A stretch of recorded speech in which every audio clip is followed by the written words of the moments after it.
Arago. All business can have a Kennedy.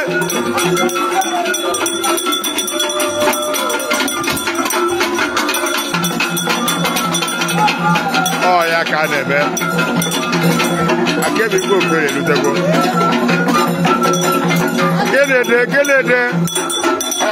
What's up with the Camry there? Somebody can have a mechanical.